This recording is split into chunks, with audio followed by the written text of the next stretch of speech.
melakukan kebaikan, sebetulnya kita lagi menyambungkan kepada kesadaran. Jadi ngaji rajin, sholat rajin, tapi pelit gitu. Susah dapat hikmah, Bu, Pak.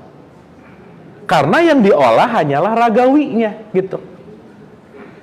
Makanya tadi di 16 ayat 28, Allah beserta orang yang takwa dan berbuat baik. Selalu, Bu, Pak. Kenapa? Karena kebaikan itu adalah bagian dari fitrah kita. Contoh, saya kasih contoh. Ibu bapak mau nggak mau, suka nggak suka, kita hidup dalam sistematika sunatullah. Hukumnya Allah. Hukum Allah yang paling sederhana, sebab akibat tabur tuai. Kalau saya nanam, saya dapat buahnya. Ibu bapak, kenapa orang hari ini ketakutan nggak kebagian lah, kekurangan lah? Karena jangan-jangan lupa. Di satu sisi, ketika orang yang sadar nggak akan pernah takut nggak kebagian, nggak akan pernah takut kekurangan. Kenapa? Karena dia tiap hari menanam dan dia memberikan kebaikan. Apa yang harus saya khawatirkan besok nggak bisa makan, ketika saya hari ini ngasih makan orang, gitu, Bu, Pak. Duh, ngomongin makan tuh jadi ingat Gusmus, Bu, Pak. Ini keren banget satu statementnya. Menghina Tuhan itu bukan kamu menginjak-injak Al-Quran, tapi kamu khawatir aja besok nggak bisa makan, itu namanya ngehina Tuhan gitu. Nah, artinya apa? Ketika saya melakukan kebaikan, kan saya lagi nggak nolong orang lain gitu loh, Bu, Pak. Tapi yang pertama yang saya tolong ketika saya berbuat baik kepada siapapun, saya sedang menolong diri saya untuk melakukan konektivitas menuju kepada kesadaran. Maka kalau dalam materi-materi psikologi sekarang itu kan yang nomor satu tuh namanya self-love, Bu, Pak. Bagaimana kita bisa mencintai orang lain kalau kita tidak mencintai diri sendiri? Bagaimana kita tetap membuat luka ini menyakiti orang ketika kita nggak pernah menyembuhkan luka? Itu aja.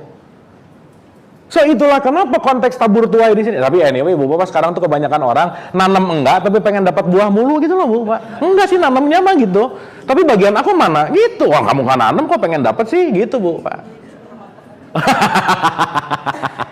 Beli di supermarket ya. Dapat ya, Bu, Pak, ya. Sehingga nanti kita ngerti bahwa output dari keseluruhan ini, maaf banget nih.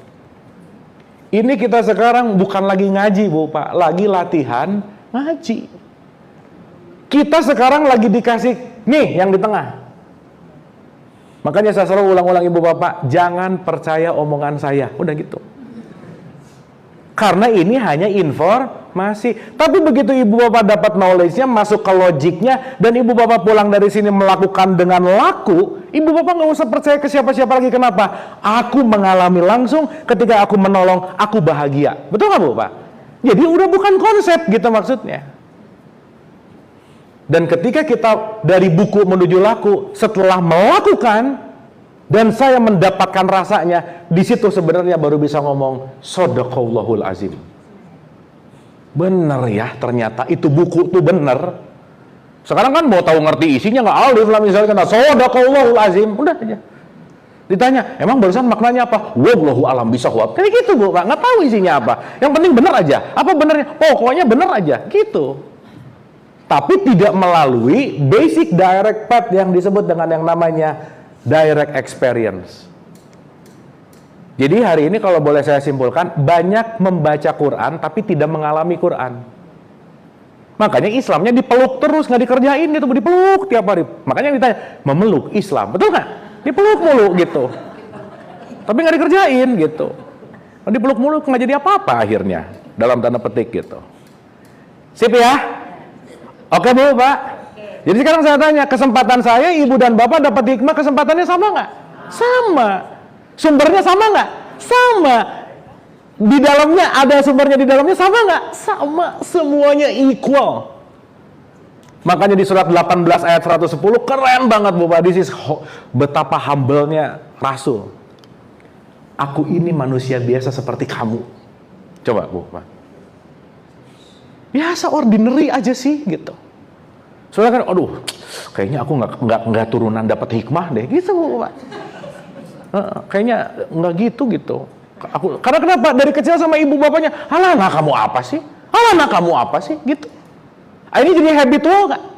Jadi mindset nggak? Jadi persepsi nggak? Nah, itulah maksud saya Ibu dan Bapak, penting banget for the next generation kita ngerubah yang tengahnya nih. Jadi kalau yang di tengahnya banyak terpapar dogma dan doktrin, pasti susah untuk masuk ke connect ke sini gitu. Akhirnya mengandalkan siapa? Calo gitu, Bu. Saya sama calo ini menghantarkan aku ke Tuhan, gitu, Bu. Calonya mati, repot gitu. Dalam tanda petik. Nah, sehingga sekali lagi spirit yang selalu kita hadirkan di sini, kita semua sahabat spiritual gitu ya, kira-kira. Kita semua sama-sama belajar, karena sekali lagi yang saya ceritain ini bukan sesuatu yang absolut, Bu, Pak. Dan ini hanyalah sebuah perspektif yang saya sedikit masuk lewat ranah logik dulu. Karena kalau logiknya enggak, main-main di sini, jadinya mistis gitu, Bu, Pak. Jadi halu gitu. Kenapa? Karena nggak masuk ke logiknya. So itulah kenapa knowledge itu penting sekali gitu. Oke, Bu, Pak. Jadi hikmah nggak ada. Aku akan memberikan hikmah kepada orang yang rajin pengajian. Nggak ada, Bu, Pak. Tapi aku akan berikan hikmah kepada orang yang berbuat baik. Maka sholatnya outputnya berbuat baik. Puasanya, outputnya berbuat baik. Umrohnya, outputnya berbuat baik. Ngajinya, outputnya berbuat baik. Kenapa? Ketika berbuat baik, kita lagi on connection ke si wifi yang di dalam ini gitu. Jadi kalau sekarang nemu wifi nggak tahu passwordnya, password menuju kepada kesadaran berbuat baik. Nggak ada cara lain. Sehingga mau dia identitasnya apa, mau dia jalannya kemana, ketika dia berbuat baik, dia masuk ke dalam kesadaran gitu kira-kira. Oke, Bu, Pak? Sip ya? Clear ya? Jadi kita bisa direct path, Bu, Pak? Iya. Makanya begitu kita mengurangi sesuatu yang dari luar, kita akan punya konsentrasi yang lebih dalam terhadap diri kita gitu. So itulah kenapa Ibu Bapak, my life is my making. Titik.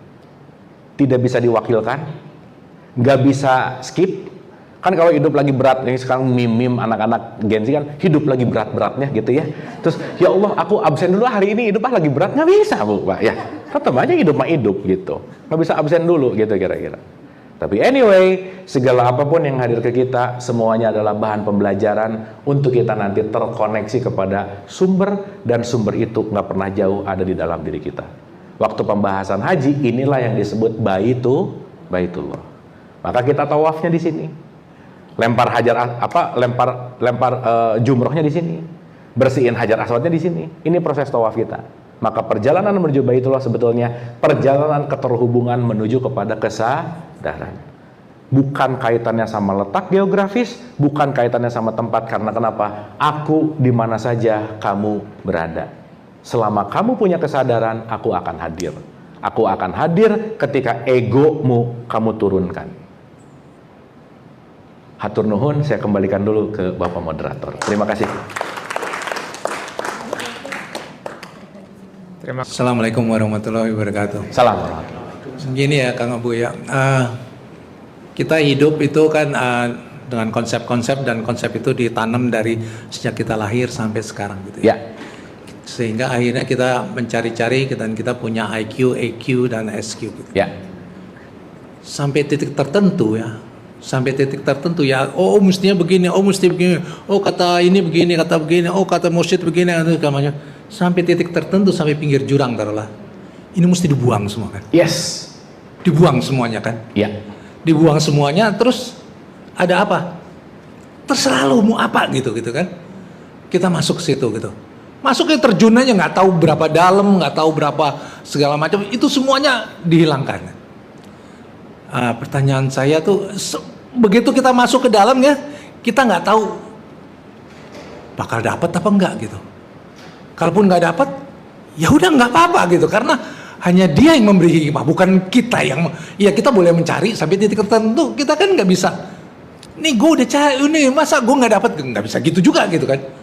Pasti dia tergantung dia aja, dia mau tarik apa enggak gitu. Yes. Nah pada titik itu apa amalannya? Ya. Dalam ke belakang ya, ke belakang maksudnya dalam sehari-hari ya. hikmah untuk menghilangkan konsep-konsep yang kita ditanam dari kecil, terus habis itu pengaruh dari luar, itu ya dengan puasa, dengan berzikir, dengan menghadirkan dia yang selalu, misalnya kita mau pergi Bismillahirrahmanirrahim, kita akan menghadirkan itu yang kita tahu ada di sana ya. Terus habis itu kita berzikir gitu ya, atau wirid gitu. Itu buat ngilang-ngilangin gitu ya. Tapi nggak tahu saya hijabnya tuh hilang apa enggak gitu ya. Nah sampai titik itu, nah saya mau tanya tuh, amalan apa yang di titik itu gitu? Apakah saya harus tafakur? Atau tafakur kan saya nggak boleh mikir gitu, karena pikiran saya harus buang gitu.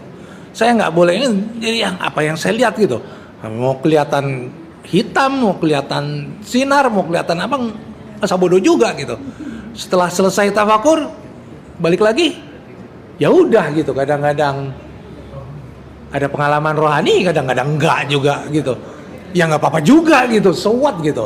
Besok gua makan juga gitu, ketemu juga, ngopi juga sama temen Tomik apa segala macam. Biasa aja gitu, biasa aja gitu. Sampai kadang-kadang bertanya juga segala macam, tapi ya itu yang titik saya adalah apa amalannya pada titik pinggir jurang itu. Oke, makasih Pak. Ini saya langsung nyambung dulu aja ya. Ini soalnya dapat gitu. Gini Pak. Yang menarik adalah ketika tadi Bapak mau ke pinggir jurang, itu udah ngelapisin konsep. Pas mau loncat, konsep datang lagi gitu Pak, kira-kira. Karena begitu mau loncat, masih mikir bahwa ini dapat atau enggak? Ini oke atau enggak? Ini apa dan seterusnya gitu kira-kira. Berarti kadang, Ibu dan Bapak, nanti kita ngerti, semua proses ini semua selalu switch on dan switch off. Selalu berbolak-balik. Jadi maaf ya, bukan berarti kalau orang udah mampir ke kesadaran, dia sadar terus. Enggak. Karena kenapa? Dinamis gitu. Tetapi kualitas kesadarannya meningkat. Contoh Pak, contoh. Nanti kita masuk ke amalan ya. Contoh. Sebenarnya nanti amalannya juga custom sih Pak. Tapi ini kita pakai amalan yang umum. Karena amalan yang saya lakukan dan amalan yang Bapak lakukan, Bapak akan menemukan amalan yang tanpa konsep langsung direct ke situ gitu Pak. Karena dia nanti akan nge-guide gitu. Makanya makanya general amalan, Ibu Bapak kenapa sih kita disuruh syahadat diucapkan? Supaya sadar. Sholat supaya pikiran, perasaan, emosi nggak terlalu sibuk. Puasa supaya tubuh fisik menjadi lebih baik. Itu semua adalah bagian dari kita terus terhubung ke situ gitu. Tetapi once kita nggak ngerti esensinya mau kemana, mau sholat, mau puasa, mau umroh, kita jangan-jangan ditekan oleh ketakutan dan dosa dan nyari pahala gitu misalnya. Nah, jadi saya komain gini Pak. Ketika tadi Bapak bilang bahwa oke, dari no concept, nyemplung aja. Satu poin yang paling terpenting adalah mungkin kata ini akan menjadi klasik, tapi bahasanya adalah ikhlas Pak. Ini amalan utama. Ikhlas itu artinya pure. Dan untuk menjadi ikhlas itu perlu proses panjang banget. Salah satunya adalah acceptance.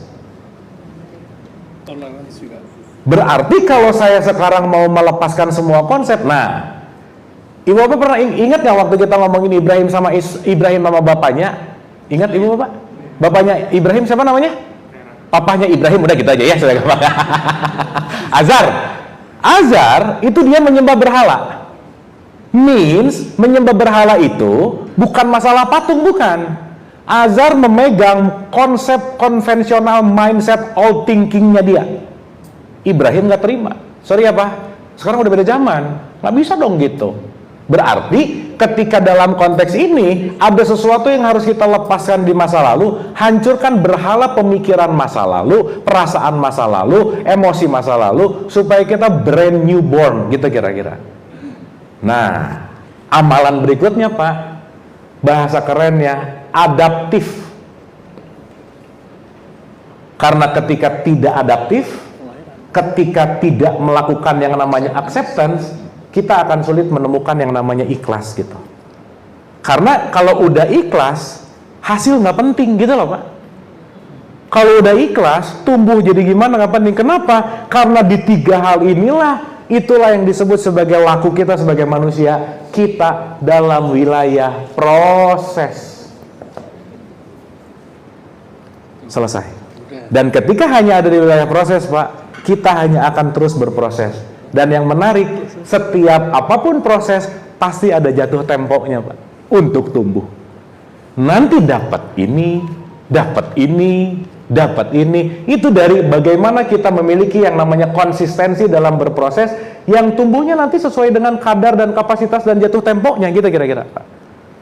Nah, saya langsung to the point aja karena tadi bicara tentang perjalanan ruhani gitu. Ibu bapak maaf ya, itulah kenapa pengalaman spiritual gak usah dicerita-ceritain lah gitu kira-kira. Pengalaman as a, gimana bahasanya ya, ritual, contoh. Salah satu sekarang kita mau masuk menuju kepada kesadaran adalah masuk kepada ruang hening. Misalnya ada sebuah atau seorang belajar di satu style, ruang heningnya dengan cara duduk apa dan lain. Let's say meditasi misalnya, atau tafakur, atau apapun lah penamaannya. Contoh Bu, Pak. Kalau ada orang begitu hening, terus dia mendapatkan sensasi. Nah, ini juga yang jadi PR berat, Ibu Bapak. Orang kebanyakan nyari sensasinya, bukan nyari kesadarannya gitu, Bu, Pak. Gitu. Pokoknya gitu. Makanya Ibu Bapak, sorry to say, kalau kita meditasi tujuannya jadi pengen bahagia, nggak akan dapat bahagia. Kalau kita meditasi tujuannya pengen dapat ketenangan hidup, nggak akan dapat. Kenapa? Waktu meditasinya aja kita main ke future, gitu, Bu, Pak. Nah, saya komain. Duduk meditasi, misalnya. Berlaku spiritual, apapun lah terserah. Zep. Dia dapat cahaya biru misalnya. Wih, wah, gitu. Cerita ke temannya, kayaknya udah mulai ketemu Tuhan deh. Misal. Gimana ciri-cirinya? Aku mendapatkan blue enlightenment. Biru, keren banget. Si orang yang belum ngalami, jadi punya konsep nggak? Iya, konsepnya meditasi yang benar ada cahaya biru. Nyari nggak, Bu, Pak? Berarti kalau nyari pengen ada hasil nggak? Dia meditasi malamnya, mana biru. Gak ketemu. Ngomong, meditasi gagal buat aku. Iya, bukan gagalnya sih sebenarnya. Karena kenapa? Dia nggak benar-benar meditasi, tetapi dia mencari sesuatu yang harusnya tidak dicari, gitu kira-kira.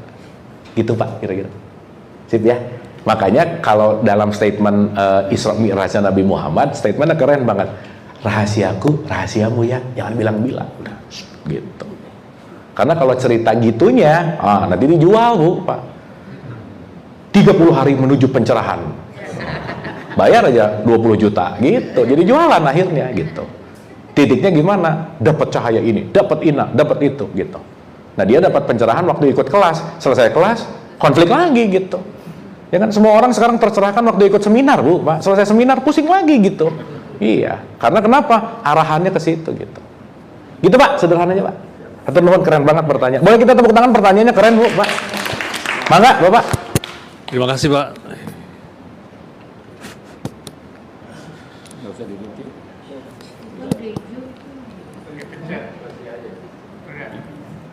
Ya, ceklek dari bawah ke atas. Bisa? Tes. Wis baterai ya, apa? Cek, sekedap. Wah, punten. Iya, punten, Pak. Cek. Kenapa ya? Oh, lobet, Pak. Lobet. Ya, Bapak pakai ini aja. Sebentar, supaya kedengar ke teman-teman. Oh ya, punten. Jadi kita tukar dulu baterainya. Mangga. Udah. Siap. Silakan. Ya. Cek. Assalamualaikum warahmatullahi wabarakatuh. Salam. Jadi kita kan tujuannya mendapatkan kesadaran dan menurunkan ego. Masalahnya ini kalau ego ini agak susah dirubah atau mungkin juga orang seringkali tidak merasa kalau dia egonya tinggi. Ya. Nah, ini kan yang saya lihat itu pengaruh adalah lingkungan. Betul, Pak. Nah, jadi selama kita tidak, saya sebetulnya pengen misalnya lihat teman yang ego atau orang lain yang egonya naik, pengen bisa mengajak turun, tapi kalau lingkungannya tidak mendukung ya repot juga gitu jadinya kan. Betul. Nah, itu tadi bagaimana usaha kita gitu loh sebagai kalau kita memang harus berbuat untuk menurunkan ego tadi.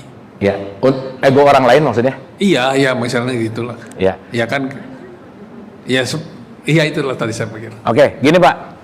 Dalam perspektif ego, dalam perspektif ini, tidak ada kuasa kita, nggak ada kuasa kita untuk bisa menurunkan ego orang lain. Itu nggak bisa, Pak.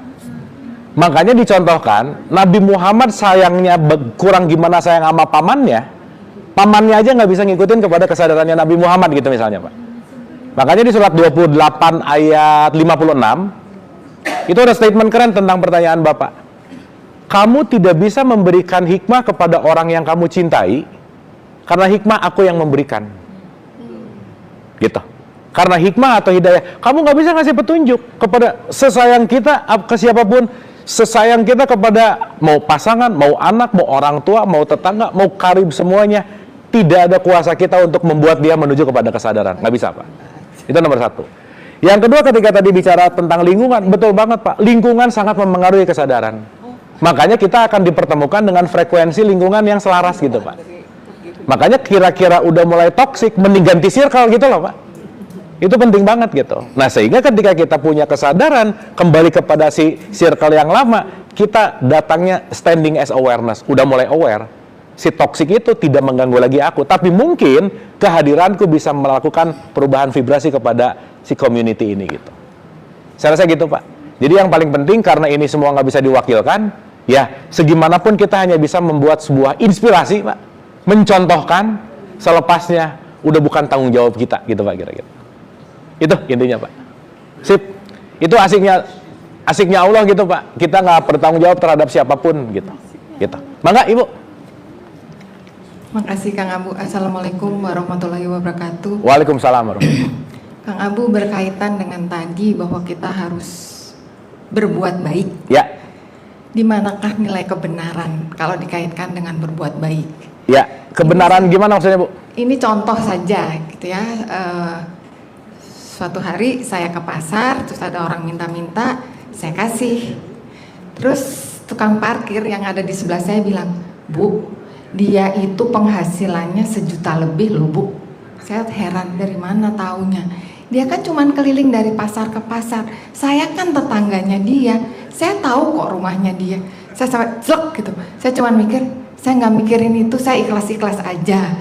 Nah, di manakah, apakah saya benar gitu? Saya berniat berbuat baik, tapi pengennya juga benar. Tapi saya jadi mikir, di mana ya?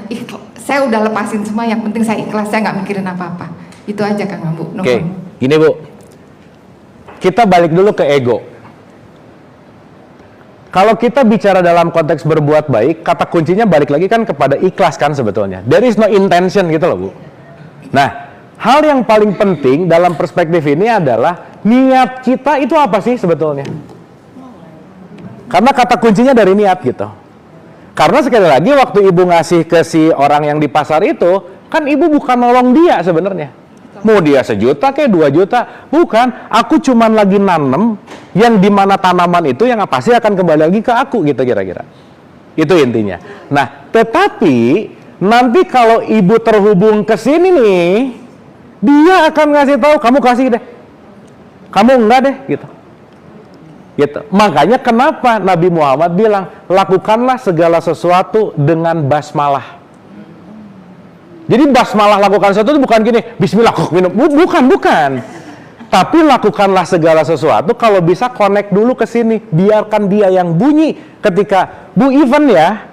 Nanti pada kesadaran tertentu ketika mana yang harus saya kasih, jumlahnya berapa, ini pasti getting clear banget gitu. Karena kalau dia yang berkehendak, kita hanya jadi saluran alat aja Bu sebenarnya. Nggak ada rasa nih misalnya. Nggak gitu. That's okay. Karena kata kuncinya bukan harus tadi, bukan Bu.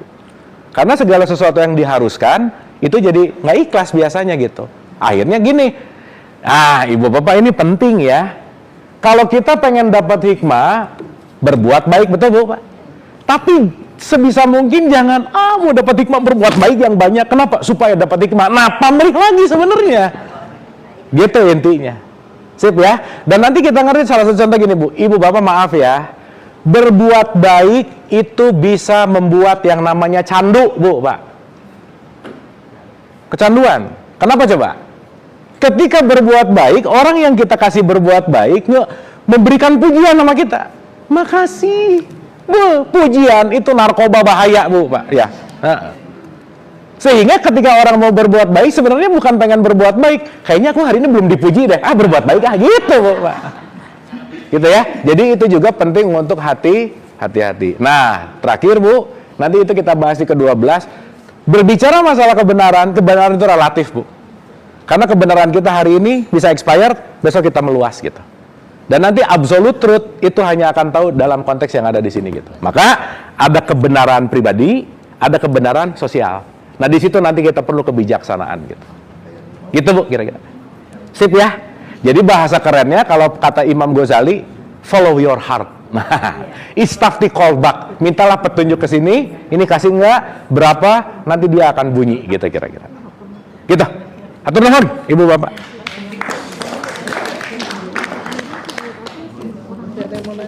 Cek. Masih ada yang mau nanya? Kok mati ya? Coba, punten Ibu. Ada kok mati. Ini juga mati. Benar. Mangga. Masih ada yang mau nanya? Kalau nggak ada, saya mau nanya. Oke. Saya sebetulnya pertanyaannya hanya tentang statement Kang Abu tadi waktu menyebutkan bahwa ketika kita lahir, kesadaran itu diambil oleh Allah. Si bayi itu. Jadi kesadarannya ditiadakan. Saya agak bermasalah dengan itu. Menurut saya kesadaran itu kan dari si bayi itu kan tumbuh. Ya. Sesuai dengan pertumbuhan otak sel otaknya. Jadi bukan diambil gitu, memang Ya. belum ada kesadarannya. Ya, Jadi ya. kesadarannya mungkin sampai saat tertentu dia sudah bisa menangkap konsep-konsep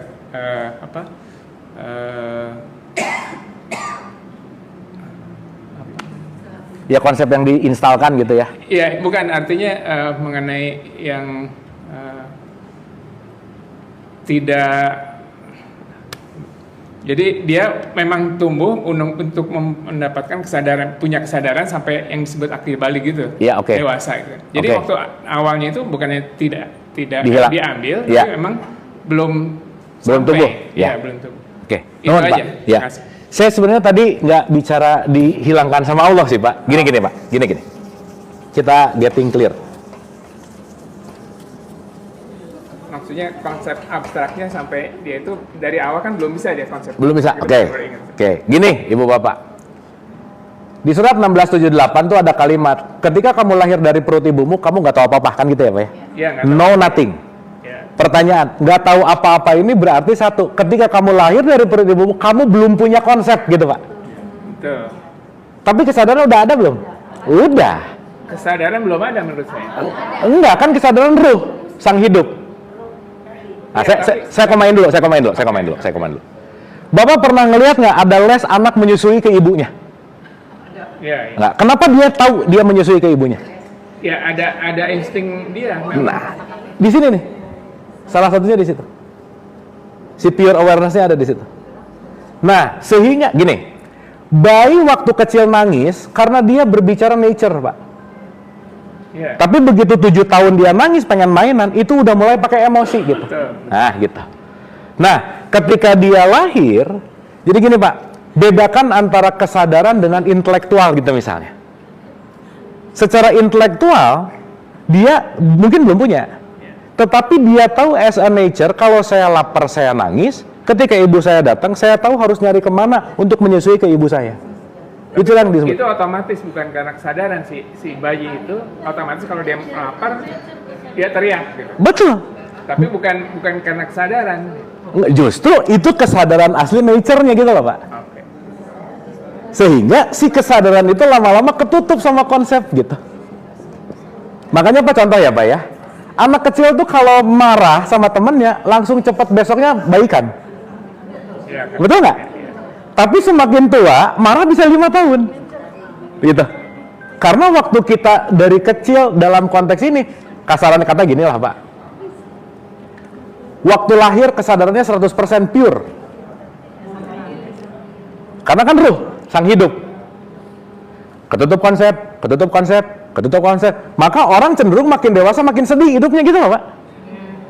Kenapa? Karena dia udah ketutup sama konsep-konsep nih. Jadi mungkin kesadarannya tinggal 1% gitu misalnya. Karena kenapa? Udah banyak harus, udah banyak mau-mau, udah banyak ekspektasi. Disitulah kita mengembalikan seperti ini. Maka seperti bayi yang baru lahir ke fitrah gitu kira-kira. Itu sih poinnya. Oke. Jadi gini Pak, kesadaran tuh apa ya? Saya ngerti sih maksud Bapak, saya ngerti gitu bahwa kan anak kecil belum punya kesadaran gitu ya. Justru ketika dia masih pure, kesadarannya 100%. Ya, Gitu. konsep itu yang susah Iya, iya. ditangkap gitu. Iya. Oke. Nanti di ke-11, Pak. Oke. Nah, nanti di ke-11 kita bicara ketika pure consciousness ini kita sebut sebagai realitas. Ketika kita masuk ke konsep kita sebut sebagai dualitas. Anak kecil tuh belum ada dualitas. Oke. Gitu. Dia hanya lihat realitas dan back to the nature. That's consciousness gitu. Oke. Gitu kira-kira. Ya Pak ya? Iya. Saya ngerti banget Pak, tapi ini dielaborasi penting Iya. panjang. Insya Allah di pertemuan berikutnya. Betul. Ya, atur nuhun. Ya. Oke, karena waktunya kita sudah nyampe jam 12, bentar lagi adzan duhur. Oh, masih ada? Ya, ya, mangga boleh, Ibu. boleh. Udah. Nuhun. Terima kasih. Punten Kang Bu, pertanyaan saya simpel pisan, cuman sekedar apa ya, komentar. Di dalam Islam itu kan suka banyak janji-janji ya. Banyak apa Bu? Janji-janji. Janji. Mungkin Ya. saya salah, mungkin saya yang salah nangkep. Jadi misalnya, Kamu kalau sholat di Masjidil Haram tuh pahalanya sekian kali daripada sholat di sini. Ya. Kalau nanti di Madinah, Nabawi sekian. Kalau ini sekian. Nah, ini saya suka mikir itu memang misalnya ada orang yang memang sangat mampu. Ya nggak salah, saya nggak bilang salah, cuman jadi dia bisa sering umrohnya. Kan dia ngitung nih Pak. Wah, gua sekali sholat udah berapa ribu kali pahalanya. Benar. Di sini begini. Lalu kadang-kadang saya mikir, kan ada orang yang memang nggak mau, bukannya nggak mau umroh, tapi kan nggak mampu. Lalu saya berpikir, wah jadi kan orang berhitung nih, Ya. yang umroh 2 bulan sekali itu Ya. memang ada Pak, ada Ya. teman masih keluarga yang memang yang nggak salah, saya nggak bilang salah, cuman kalau selalu diiming-imingi dengan ini sekian ribu kali, ini 100 kali, lalu jadi saya mikir kita jadi bisnis ya sama Allah. Nih, gue mau begini tapi gue dapat segini. Yes. Bukannya itu jadi bisnis gitu. Maksud saya tadi kembali ke ikhlas. Ikhlas itu gampang diomongin, tetapi pelaksanaannya sulit kan, kita dengan hati, dengan jiwa. Yang namanya ikhlas tuh bagaimana? Tidak mudah gitu loh. Ya. Jadi maksud saya Islam tuh kadang-kadang suka ngimingin macam-macam, jadi akhirnya orang jadi Ke situ, gitu. jadi bias gitu aja dia Ya, tadi. betul. Kata suami saya, jangan bisnis sama Tuhan gitu. Ya. Jangan ngitung-ngitung gitu. Ya. Ya udah, cuman itu aja Pak. Ya. Sederhana. Hatur nuhun. Atur nuhun. Ibu punten ya, karena berkaitan sama pahala tadi ya, saya mau masuk ke ranah logik dulu sedikit. Gini Bu, aduh bentar ya, ini kan harus sesingkat-singkatnya. Gini. Ibu saya tahun 2005 itu haji, dan sebelum itu 3 tahun, per 2 tahun tuh tiap tahun umroh Bu. Per 2 tahun, sorry. Dan itu pertanyaan, exactly the same pertanyaan saya ke Ibu ke Mutawif di sana. Dan itu nggak bisa dijawab juga sih sebenarnya. Tapi gini kalimatnya. Saya tuh nanya sama Mutawif. Berarti let's say anggap aja ini tahun 99. 99 tuh saya umroh Bu. Kan kita tahu bahwa di Masjidil Haram, kalau sholat di Masjidil Haram itu pahalanya 100.000, betul Bu? Ya, ceritanya begitu. Ceritanya. Saya nanya waktu 99. Masjidil Haram tuh dulu segini nih Bu. Saya nanya, Ustaz, kalau saya sholat di sini berapa pahalanya? 100.000. Oke. Kalau saya di sini berapa? 1. Kenapa? Nggak termasuk bagian Masjidil Haram. Deal. 2002 saya umrah lagi Bu. Titik yang saya tanya, perluasan Masjidil Haram. Iya. Ke Ustaz yang sama saya nanya, Ustaz saya mau nanya, kalau di sini berapa? 100.000. Kalau di sini 100.000. Kalau di sini 1, kenapa? Kan nggak masuk Masjidil Haram. Lah, 3 tahun yang lalu di sini masih 1. Terus saya nanya, terus yang nentuin pahala siapa? Oh, pemerintah Arab ternyata Bu, gitu. Serius Bu. Bercanda. Karena enggak, pemerintah Arabnya mah bercanda, tapi ceritanya serius gitu. Nah kan kalau secara logik sekarang saya tanya lebih jauh, Ustadz kalau di sini berapa? 1. Terus nanti kalau Masjidil Haram sini jadi berapa? 100.000. Gitu loh. Tetapi ada tetapinya. Kenapa sih ada janji-janji dulu? Karena level kesadaran yang paling rendah dari siapapun manusia, Bu. Kata kuncinya adalah punish and reward. Itu dulu, Bu. Saya ngerjain karena saya dapat apa? Itu udah bagus. Gitu. Tapi kalau terjebak dalam punish and reward terus, dia nggak akan connect ke situ. Kenapa? Dia hanya berdagang tadi. Yang penting untungnya buat aku apa? Nanti kan masih ada akunya, egonya masih bermain. Maka punish and reward itu step 1, Bu. Pelajaran TK. Gitu. Anak kecil, nah, sholat ya, nanti mama kasih permen. Dia nyari permennya. Tapi masa udah S3, nah, sholatnya nanti mama kasih permen. Ya nggak, atau Bu, udah S3, masa sih dikasih permen mulu gitu. Gitu kira-kira. Nah, jadi kalau kita bicara dalam konteks punish and reward, first step untuk kita at least kenalan sama jalannya, gitu loh, Bu. Makanya Quran banyak kasih iming-iming untuk siapa? Untuk orang yang asalnya nggak mau banget, diiming-imingi, pelan-pelan dia masuk ke hakikat, gitu kira-kira. Kira-kira gitu, Bu. Jadi sekarang kalau ada orang yang masih nyari pahala surga, nggak apa-apa. Levelnya dia. Gitu. Tapi ketika kita mulai sadar, kan saya nggak nyari pahala surganya. Saya hanya belajar melatih keikhlasannya. Nah, itu yang terbaik, gitu. Gitu, Bu. Jadi betul, Bu, kata Ibu, ikhlas memang susah gampang diceritain, tapi memang jadi PR. Makanya kata kuncinya latihan, Bu. Dan itu yang menunjukkan bahwa di surat Al-Ikhlas nggak ada kata ikhlas, Bu. Berarti ikhlas bukan diucapkan, tapi dilatih, gitu kira-kira. Gitu, Bu. Sip, nuhun. Waktunya sudah jam 12. Alhamdulillah. 6. Terima kasih, Kang Abu. Mungkin sebelum ditutup, Sri, ada pengumuman untuk berikutnya apa, Sri? Atau